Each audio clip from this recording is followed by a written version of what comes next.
So one thing I've been thinking about lately is some of my best progress in my life on the push to a 700-pound deadlift when I was natural was when I was doing max rep sets of deadlifts. And these high rep, max rep sets of deadlift blew up my deadlift. And I was kind of thinking about it. I was like, why did I get away from that? Those worked so well. Crazy results. And one reason I'm hesitant to program in max rep deadlifts for my clients is that I just don't think guys will truly push until they can't do anymore. And so I started doing these, and even yesterday. So when this video comes out, it'll have been a couple days. But yesterday I did deadlifts, and I did a couple sets, and then I did a 475-pound AMRAP, max rep set.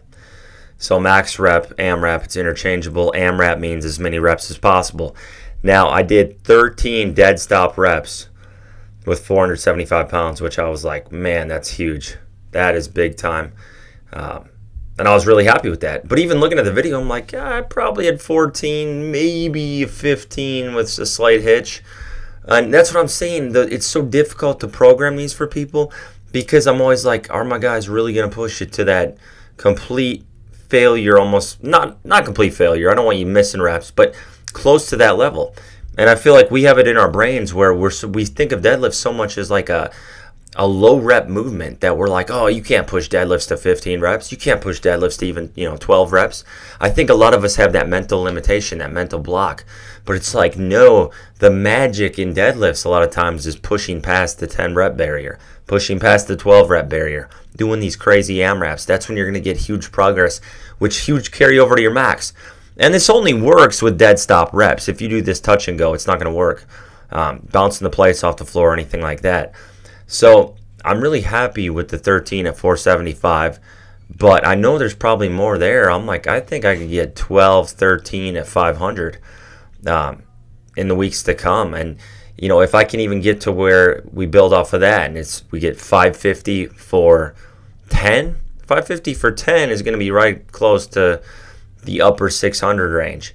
So I think these have a lot of potential and are often overlooked. And if my guys, any of you guys watching, any of my guys out there, if you guys can promise me that you will push yourself and really go for the max effort on these, I'll program them in.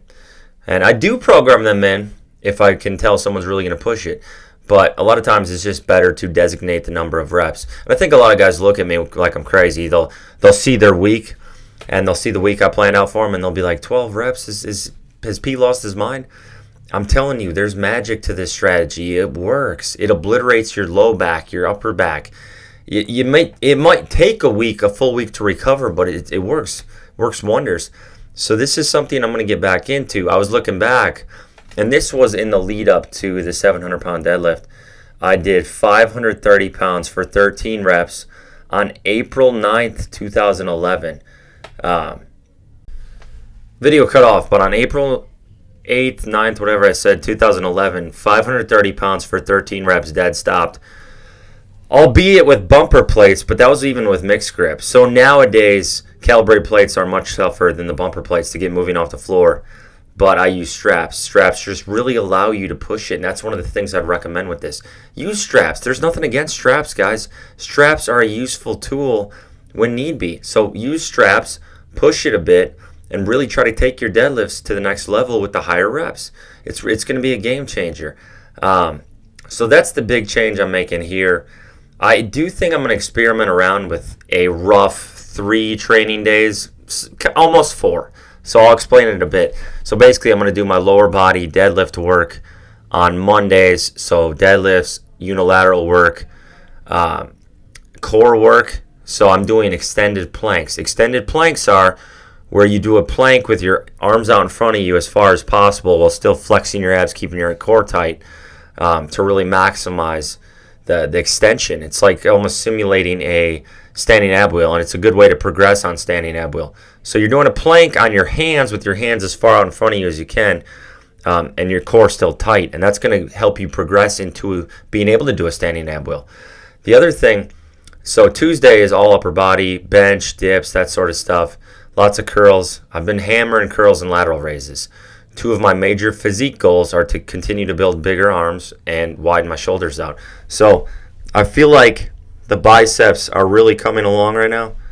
Like you can kind of see, there's a lot of definition. My biceps are growing.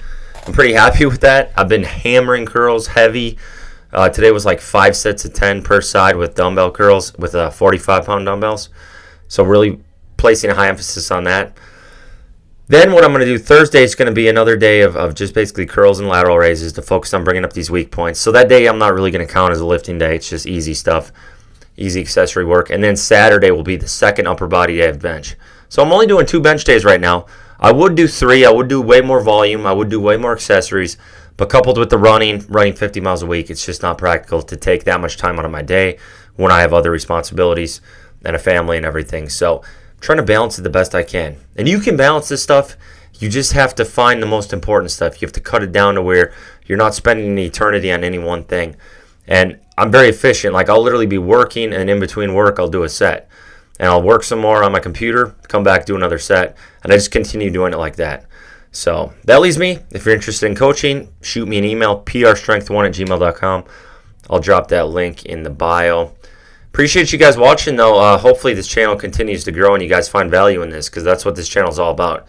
You can tell I've made it very professional as far as everything I'm putting into the channel. I'm trying to be way more professional, help it grow, help provide value. Hope you guys like it. Thank you for the continued support. Appreciate every one of you.